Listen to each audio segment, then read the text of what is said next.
Los demonios existen y aún tengo una cicatriz que me lo recordará toda la vida. Yo actualmente tengo 20 años, ya estoy casada y tengo un par de niños, y mi esposo siempre me preguntaba por qué me ponía tan nerviosa cuando llueve o hay mucho aire, y yo le conté lo que viví cuando tenía 13 años y estábamos de vacaciones en Puerto Vallarta. Un vecino había comprado una casa a 35 minutos del mar y siempre nos decía que fuéramos a visitarla. No nos cobraba, de hecho, él siempre decía a los vecinos que si querías ir, con gusto te daba las llaves, y eso era más que nada para que se viera que había movimiento y no se metían a robar. Casi todos en mi cuadra ya habían ido y decían que estaba muy padre, y cuando al fin fuimos nosotros fue a finales de junio, porque mi papá rara vez tiene días libres. Era un fraccionamiento similar a los de las casas de Infonavit en la ciudad.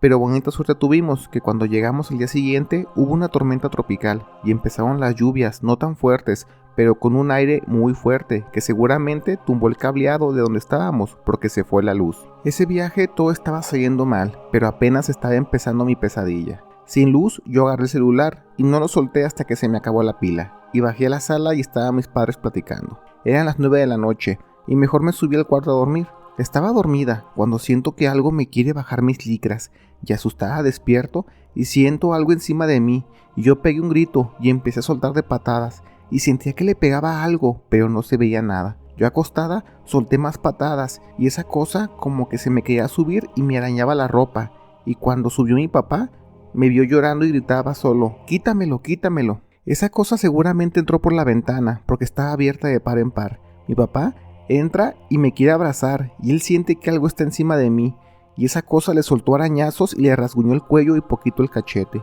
Mi papá, sin saber a qué le pegaba, empezó a soltar golpes a la nada, hasta que yo siento que esa cosa ya no está en mí, pero se escuchan sus pasos corriendo por toda la casa, como cuando un perro camina donde hay vitropiso y se escuchan las uñas. Mi papá me cargó y salimos de la casa. El aire y la lluvia eran fuertes y nos quedamos en la cochera asustados sin saber qué hacer. Los vecinos empezaban a asomar y nos preguntaban que si estábamos bien o qué hacíamos afuera con esta lluvia y aire, pero como veían que yo estaba llorando como loca, mi mamá también, y mi papá se tapaba los rasguños que tenía y me revisaba que estuviera bien, varios vecinos salieron. Ya siendo un grupo grande, mi papá les contó lo que pasó.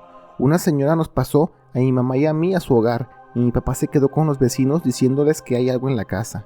Les explicó que no es humano, tiene uñas largas y es invisible, y no faltaron los vecinos que dijeron que fueran en bola. Con lámparas se metieron dos señores y mi papá, y dicen que al entrar en la sala vieron cómo esa cosa estaba en la media esquina, entre el techo y las paredes. Ya no era tan invisible, mi papá explica que parecía como gelatina transparente, y no era tan grande, de un tamaño no mayor a 1,5 metros de alto. Se le dejaron ir a palazos y como pudo esa cosa, haciendo un tumbadero de cosillas en la sala, salió por la puerta. Y dice mi papá que como que pegó un brinco y se fue volando en la ráfaga del viento, porque para esto el aire y la lluvia estaban a todo lo que daba. Recuerdo mucho el vibrar de los vidrios por tanto aire. Le hablaron a la policía, pero eso es un problema en las zonas turísticas. Las patrullas se la pasan todo el tiempo en el malecón o la zona hotelera, y rara vez se van a las colonias aledañas, y llegaron como a las 11 de la noche, y casi nos dijeron que si para eso le llamáramos, como desacreditando lo que pasó. La señora que nos pasó a su casa al principio nos dijo que nos podíamos quedar allí, en lo que le hablaban un tal señor que él seguramente sabía qué pasó. Un vecino tomó su camioneta y fue por el tal mentado señor. Y era un adulto de casi los 80 años y era muy mal hablado. Cuando llegó, mi papá le explicó todo lo que pasó dentro de la casa y los vecinos le platicaron lo que pasó después de cuando lo ahuyentaron. Y el señor, muy seguro de sí mismo, dice que son demonios, pero de los mensos, por no querer usar otra palabra. Nos dijo que estas tormentas suelen arrastrarlos por el aire o a veces en el cauce de las lluvias. Dice que son mensos porque a veces se pierden en su camino y se meten a las casas esperando la próxima tormenta o ráfaga de aire. Mi papá le dijo que cuando entró a mi cuarto la ventana estaba abierta y el viejito decía que seguro una tormenta lo aventó acá, pero qué bueno que le soltaron sus buenos golpes porque esas cosas solo así entienden. Se meten a la casa mi papá, los vecinos que lo ayudaron y el viejito y revisan cada rincón. Les dice que esa casa va a oler muy feo los próximos 5 días y es porque el demonio dejó su rastro. Y dice mi papá que mientras daban un rondín, por así decirlo, la casa ya empezaba a olerse como aceite de carro sucio o algo similar. Pasamos la noche en casa de la señora que nos recibió y el día siguiente regresamos a nuestra casa. Para esto, el señor me dijo que al menos estos días, al dormir dejara una vela bendita prendida, que al pelear con ese demonio o lo que fuera, cuando se me puso encima me dejó su aroma y que eso puede confundir a los demás demonios, como pensando que yo soy de esa gente que hace brujería y está en contacto con ellos y hasta intiman. Cuando llegamos a la ciudad, mi mamá compró una docena de velas, me compró una cadenita con un San Antonio, escapularios y muchas imágenes, todas las bendijo para usarlas puestas o tenerlas en la casa. Los siguientes días la verdad es que soñaba que esa cosa me atacaba de nuevo, pero ahora entendía por qué el viejito nos dijo que durmiera con una vela todas las noches. En mis sueños todo era muy oscuro,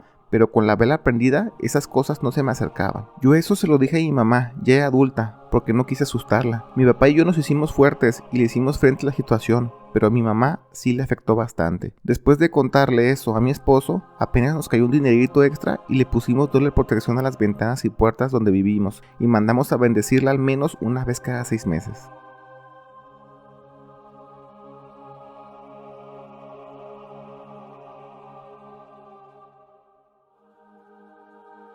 Cuando estaba chavo en la universidad en vacaciones de verano, nos íbamos una vuelta de amigos al mar de Mochilazo. Nos encantaba y cada quien tenía un costalito para dormir, casas de campaña y a la buena de Dios nos adentábamos semanas allí. Nos poníamos a cantar con las guitarras en los malecones y zonas turísticas para sacar algo de dinero. Y son muy bonitos recuerdos, pero el que se lleva la medalla de oro fue la última vez que conocimos a aquella persona. Les cuento. Esa ocasión estuvimos en Oaxaca y entre playa y playa conocimos unos mochileros y nos acoplamos y fuimos a una playa virgen muy bonita. Al llegar fue una odisea porque después de los aventones de auto eran como 4 horas caminando, pero cuando al fin llegamos valió la pena. Era una playa hermosa, clarita de agua y los riscos hacían como una bahía que hacía que no hubiera nada de olas y nos instalamos rápido. Bueno, cabe recalcar que mis amigos y yo somos de la licenciatura en filosofía y los otros mochileros, que eran un mexicano y 2 canadienses, eran Krishnas, así que más o menos se den una idea del cotorreo que traíamos. Esa noche lo pasamos muy bien y descansamos súper rico por lo cansado de la caminata y al día siguiente eran como las 7 de la mañana y estábamos tomando café cuando un amigo que estaba en un risco nos dice que alguien está en el mar. Nos asomamos algunos y había alguien nadando muy pero muy a lo lejos.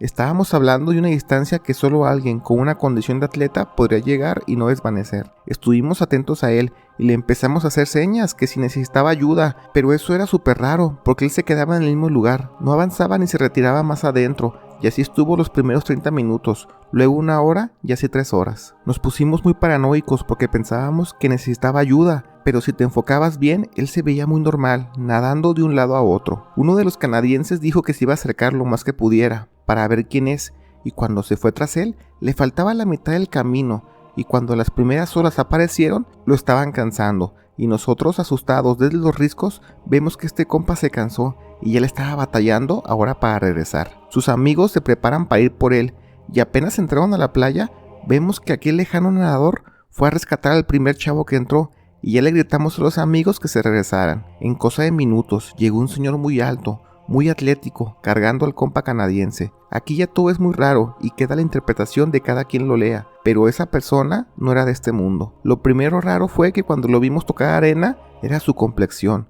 Era muy alto, más de 2 metros sin duda, sus manos eran muy largas y no tenía absolutamente nada de pelo, ni cejas ni pestañas. Entró cargando al chavo que fue a ayudarlo y lo cargaba como si no pesara nada, y eso que el chavo era alto y mamado, fácil estaba en 100 kilos. Por fortuna, él estaba bien, solo muy cansado, y cuando le agradecimos al señor por traerlo, le pregunté qué hacía mar adentro. Pensamos que estaba en peligro porque no se movía. No me contestó y solo se me quedó viendo inclinando la cabeza, y todos pensamos que seguro era un turista y no hablaba español. Uno de los chicos de Canadá le habló en inglés y en francés y nada.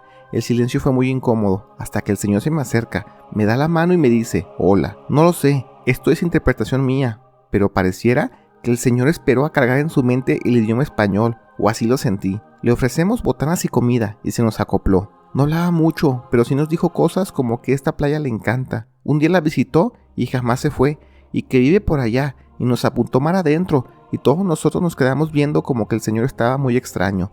Sus pies eran enormes, más que sus manos, yo creo que alzaba como del 35 aproximadamente.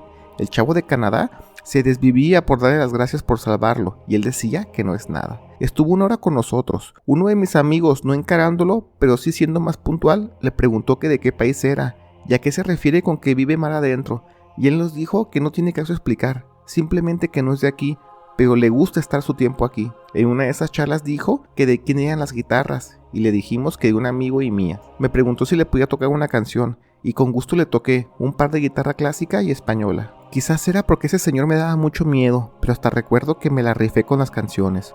Cuando acabó, el señor me dijo que tengo un talento muy grande, nos dice que ya se va, y mi amigo, que andaba muy extrañado por él, le dijo que si era un extraterrestre.